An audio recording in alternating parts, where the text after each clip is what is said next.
Hello and welcome to another tutorial trading video using 0x leverage. Today we will be going over closing a trade that you already have open.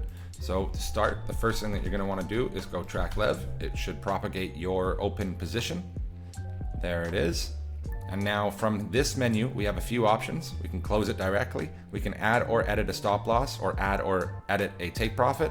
These will be for another video. In this video, what we're doing is closing a position. It is as simple as click and close. You'll see sell started, wallet approval initiated, and the transactions are confirmed, and you can already see here. So if you go back to track lev, you'll be able to see that no trade information is found and it has been confirmed.